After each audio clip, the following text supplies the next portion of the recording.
Mesdames et messieurs, bonjour, bienvenue dans cette nouvelle édition de votre journal de 15h, à la une de ce lundi.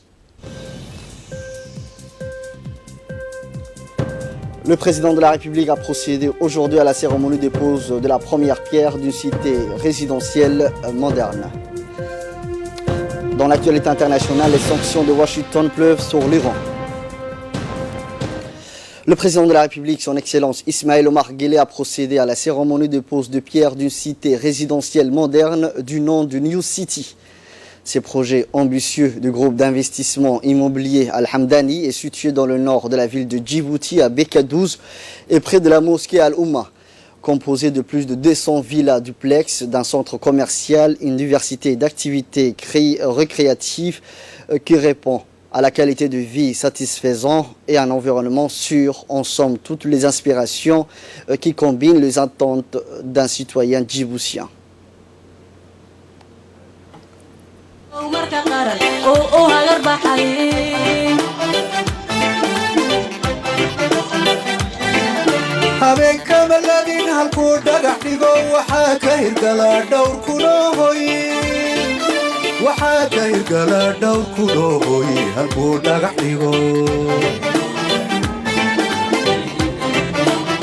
Ces projets immobiliers qui s'élèvent à un coût de 220 milliards offrent aux résidents tous les attributs d'un luxe.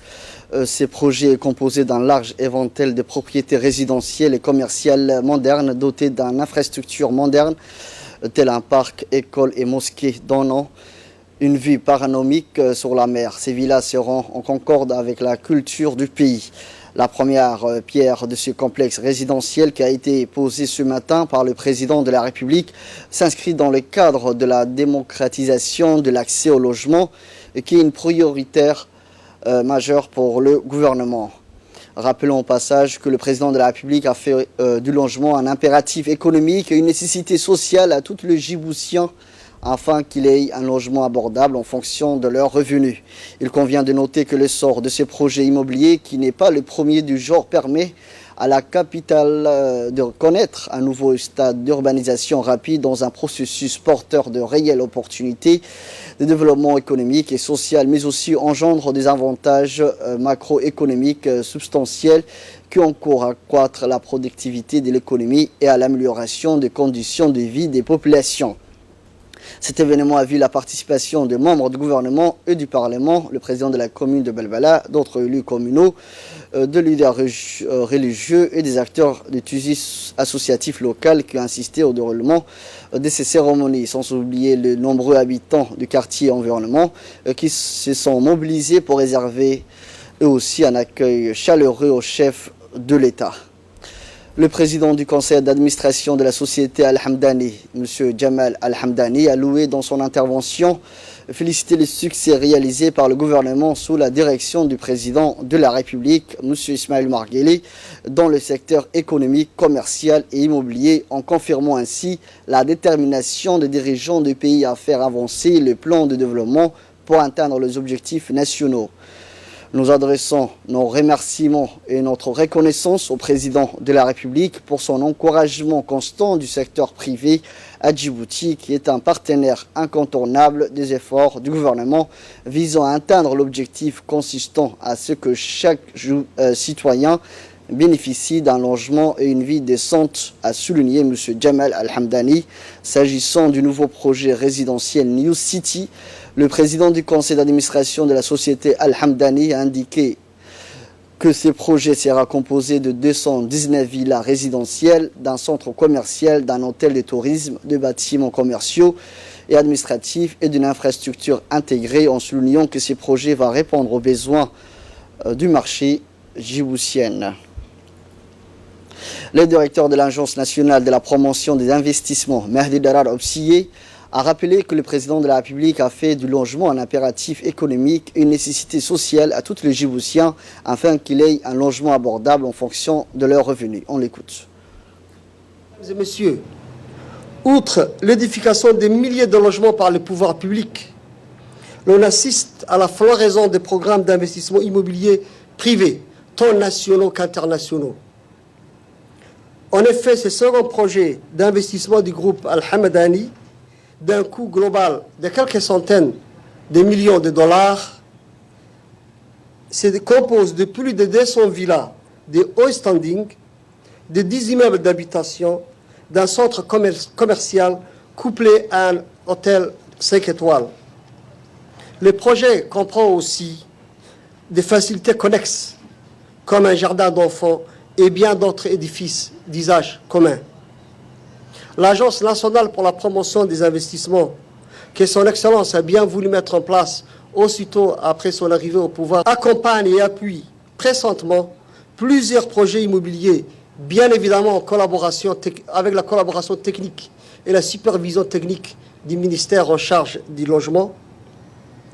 Ces programmes d'investissement dont le cumul des coûts avoisine ou dépasse largement les 20 milliards de nos francs vont significativement renforcer l'offre immobilière à nos concitoyens. Cette offre, je parle bien sûr des présents projets, est composée d'environ l'ensemble de ces offres d'investissement privé est composé de plus de 1000 villas. Certains projets sont en train d'être finalisés et d'autres sont encore en réalisation. Le ministre de l'Habitat, Mohamed Moussa Abdourad El-Halim, a dans son intervention remercié au président du groupe d'investissement immobilier Al-Hamdani pour le financement. Plutôt la ministre du Logement, Madame Amina, a aussi pris la parole en indiquant que ces grands projets interviennent dans une période importante. On l'écoute. La présente cérémonie de lancement du projet immobilier de la société Al-Hamdani marque une occasion de plus pour fructifier l'offre de logement à l'adresse des familles djiboutiennes.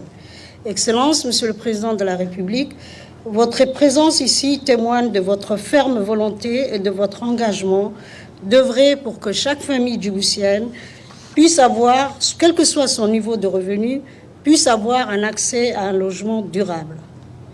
Excellence, nul ne peut ignorer que le logement constitue une priorité du gouvernement au regard des défis à relever. Aussi, les réformes engagées à ce jour ont permis l'installation d'un environnement institutionnel dont les compétences sont renforcées pour contribuer à l'augmentation de l'offre de logement. Partant de cette évidence, les mesures réglementaires instaurées il y a quelques années permettent progressivement l'émergence d'un secteur privé dynamique qui, aux côtés des organismes publics, devrait contribuer à la diversification de l'offre immobilière. En effet, ces dernières années, le nombre de sociétés privées qui initient des projets immobiliers ne cesse de progresser. Nous avons bon espoir que le volume de nouveaux logements portés par le secteur privé augmentera de manière significative, surtout dès lors que les assiettes foncières nécessaires sont disponibles. En ce qui concerne la société Al-Hamdani, il ne s'agit pas de son premier projet immobilier. Comme vous le savez, la société a déjà réalisé et commercialisé quelques centaines de logements de la cité Rawabi, non loin du présent site. Je félicite les responsables de la société pour leurs initiatives. Excellence, l'émergence du secteur du logement, donc performant, passe par la mise en œuvre de différentes actions essentielles que notre département se propose d'intensifier encore. Tout d'abord, il s'agit de consolider la mobilisation d'un foncier suffisant pour réaliser les objectifs gouvernementaux, puisque la disponibilité d'un foncier accessible constitue un levier indispensable pour le succès de toute politique du logement et en particulier du logement social. C'était l'intervention de la ministre du Logement, Mme Amina Abdi Aden. Le président de la République, M. Ismaël Omar Guelleh, a parrainé aujourd'hui lundi la cérémonie de l'inauguration du centre de chirurgie cardiaque, cérébrale et nerveuse et cathétérisme cardiaque d'hôpital Ar-Rahma, situé dans la commune de Belbala.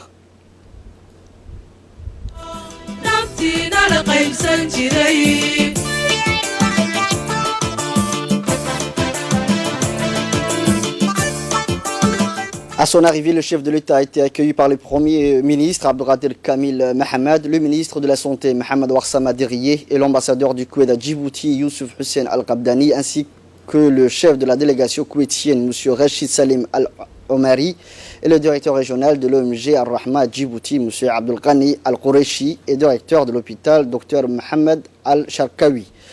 Rappelons que l'inauguration de ce nouveau centre du premier jour à Djibouti s'inscrit dans le cadre des activités liées à la célébration du 42e anniversaire de l'indépendance nationale.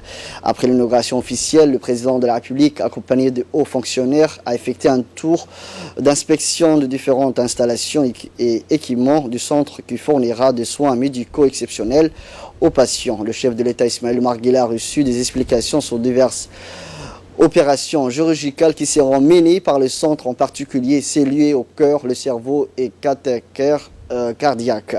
Ont assisté à cet événement le président de l'Assemblée nationale, Mohamed Ali Hamed, et de nombreux membres du gouvernement, ainsi que des dignitaires civils et militaires. Il convient également de noter que l'association internationale dénommée Al-Rahma a contribué efficacement aux efforts entrepris par le gouvernement du Djibouti, dirigé par le président de la République, dans divers domaines, en particulier en ce qui concerne le secteur de la santé et de l'éducation.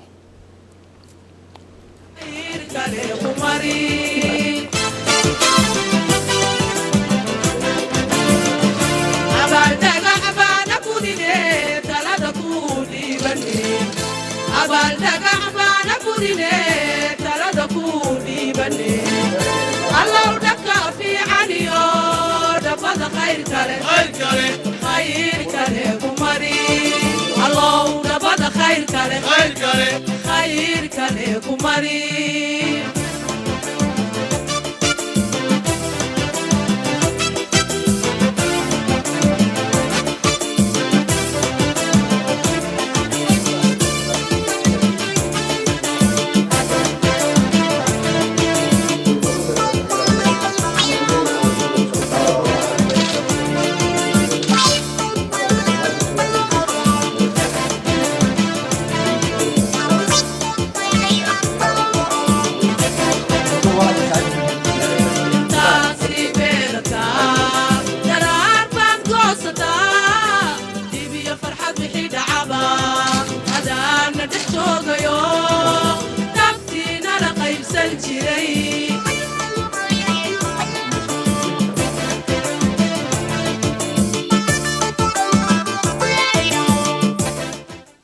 Après la cérémonie d'inauguration, le Premier ministre, M. Abdelkader Kamil Mohamed, a présidé la cérémonie officielle qui a réuni plusieurs membres du gouvernement, dont notamment le ministre de la Santé et ambassadeur du Koweït accrédité dans notre pays. Ont assisté à cet événement la chef de la délégation koweïtienne, Rachid Salim Al-Omri, ainsi que des membres du corps diplomatique et de représentants d'organisations non gouvernementales. Au début de la cérémonie, les participants ont suivi une projection relative aux services médicaux offerts par le nouveau centre aux patients. Le directeur de l'hôpital Al-Rahma, Dr Mohamed Al-Sharkawi, a prononcé un discours dans lequel il a souhaité la bienvenue aux membres du gouvernement et le haut fonctionnaire qui ont honoré la cérémonie de l'inauguration du centre de chirurgie cardiaque, cérébrale et nerveuse et cathétérisme cardiaque de l'hôpital Al-Rahma à Belbela. Il a souligné que ce centre contribuera à la fourniture du traitement et du médicament pour les patients qui souffrent de cœur, le cerveau et les maladies nerveuses dans la République de Djibouti et de la région. De son côté, l'ambassadeur du Koweït à Djibouti, M. Youssouf Hussein Al-Qabadi, a dans son discours affirmé le grand rôle joué par l'État du Koweït longue décennie pour contribuer aux efforts de développement dans les pays frères et amis. Même ont été sélectionnés par les Nations Unies en tant que plaque tournante mondiale pour l'action humanitaire. L'ambassadeur Qabadi a souligné les bonnes relations entre l'État du Koweït et la République de Djibouti qui a connu un développement remarquable au cours de 2 dernières années grâce à l'émir de l'État du Koweït, Cheikh Soubah Al-Ahmed Al-Jabir Al-Soubah et le président de la République de Djibouti, M. Ismaël Omar Guelleh. Il a affirmé que son pays continue d'appuyer les efforts du gouvernement de Djibouti en faveur du développement social et économique. Le ministre de la Santé, Mohamed Ouarsama Diriyé, a félicité le partenariat stratégique entre son institution et le gouvernement de Djibouti en soulignant la grande importance de ce projet. On écoute. C'est avec un réel plaisir pour moi que nous avons procédé sous le haut patronage du président de la République, chef du gouvernement, Son Excellence M. Ismaël Omar Guelleh à l'inauguration d'un centre spécialisé de chirurgie cardiaque, de neurochirurgie et d'une unité de cathétérisme cardiaque.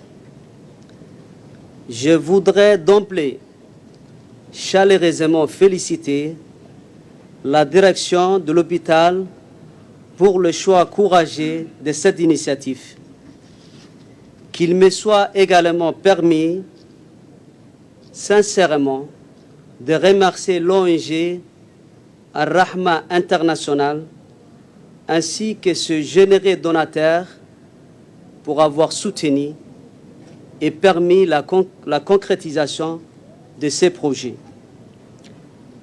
Que des schémas parcourus depuis la petite clinique médicale destinée à répondre aux besoins des orphelins du complexe et l'établissement hospitalier des premiers blancs intégrant le dernier technologie en matière de chirurgie cérébrale et cardiaque au sein duquel nous nous retrouvons aujourd'hui. Ce nouveau service, en plus de ces deux hôpitaux bibliques et parabibliques, vont sans nul doute concourir à une meilleure prise en charge des pathologies cardio-neurovasculaires dans notre pays. Également dans l'actualité nationale, le ministre du Budget Abdelkarim Adencher, toujours dans le cadre de sa tournée de prise de contact hier dans l'après-midi, il s'est déplacé à la direction des douanes et des droits indirects. Le directeur général de cette noble institution, Guled Ahmed Youssouf, a accueilli chaleureusement le ministre et la forte délégation qui l'accompagne dans son déplacement. Après l'accueil, le ministre s'est dirigé à la salle de réunion de la direction générale des douanes et des droits indirects où une projection sous forme de diapo a été faite afin d'informer amplement le ministre sur l'organisation et la mission de cette noble institution. Quelle est la direction des douanes et des droits indirects? Rappelons que la douane a pour mission, entre autres, d'assurer l'assiette, la liquidation et le contrôle de recettes indirectes et leur mise en recouvrement, d'asseoir le contrôle approfondi de l'assiette de divers impôts, droits et taxes de manière à prévenir et à combattre la fraude fiscale et de vérifier l'application de la réglementation en matière de douane et droits indirects, de lutter contre la contrebande, de la fraude et l'évasion fiscale, de mener l'instruction et le suivi du contentieux dans le domaine de la fiscalité indirecte et de faciliter la circulation des biens, des capitaux et des personnes. Après la réunion, le ministre a entamé sa visite aux différents départements et services que compose la douane, à savoir le service informatique, le service de formation et les relations publiques, le service manifeste, le service révision et le service contentieux.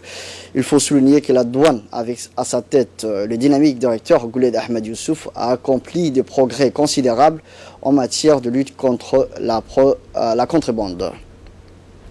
Suite à un drame survenu vendredi dernier en mer, après d'intenses opérations de recherche, la garde-côte et les pêcheurs de Tadjoura ont repêché la dépouille d'une femme au nom de Madame Omomona Aboubakar Kakou et son neveu de 2 ans au bord de la mer de Doudoul à Tadjoura. Suite à cette tragédie, le préfet de Tadjoura, le préfet d'Obok, les autorités civiles de la ville de Tadjoura et Obok ainsi que le vice-président du conseil régional d'Obok, M. Ahmed Ali Cher, adressent leurs sincères condoléances à la famille du défunt. Inna lillahi wa inna ilayhi raji'un. Dans le cadre de la semaine nationale de don de sang lancée par le ministre de la Santé, Mohamed Ouarsama Diriye, le Centre national de la transfusion sanguine a installé des stands de collecte à la place Mohamed Harbi et au sein de la mairie de Djibouti. Des véhicules spécialisés seront postés sur le lieu jusqu'au 26 juin 2019 pour procéder à la collecte de poches de sang directement auprès de donateurs anonymes désireux de faire œuvrer de dons de soins. Dans cet élan de solidarité, plusieurs organismes et entités administratives du pays ont répondu à l'appel du ministère de la Santé en organisant des journées de dons de sang pour leurs employés. À noter que le Centre national de transfusion sanguine est chargé de coordonner ces opérations de collecte à travers la planification d'un calendrier de passage au niveau de tous les services et départements qui sont sollicités à faire œuvrer de générosité et de dons de sang. Dans l'actualité internationale au Soudan, le leader de la contestation donnait vendredi leur accord à la mise en œuvre d'une transition politique proposée par l'Éthiopie pour mettre fin au bras de fer qui les oppose à l'armée au pouvoir après la destitution en avril d'Omar al-Bashir. Nuit de samedi à dimanche, agité en Soudan, les manifestants ont à nouveau brûlé des pneus à Omdurman, non loin de la capitale Khartoum. La mobilisation de la rue fait écho à la volonté des leaders de la contestation de faire partir le militaire du pouvoir. Plus tôt dans la journée du samedi, ils se sont dit être prêts à suivre la voie proposée par l'Éthiopie pour une transition politique en douceur. Le secrétaire général de l'ONU s'inquiète de l'escalade de tensions entre Washington et Téhéran. Alors que l'Iran a abattu un drone américain jeudi, les États-Unis ont répliqué avec de nouvelles sanctions et n'écartent pas complètement l'opération militaire. Après l'annulation in extremis par Donald Trump d'une frappe de représailles sur l'Iran, son conseiller à la sécurité nationale, John Bolton, en visite en Israël, garde une posture très offensive. C'est tout pour ce journal. Merci à vous de l'avoir suivi. Restez avec nous. Le programme continue sur Télé Djibouti.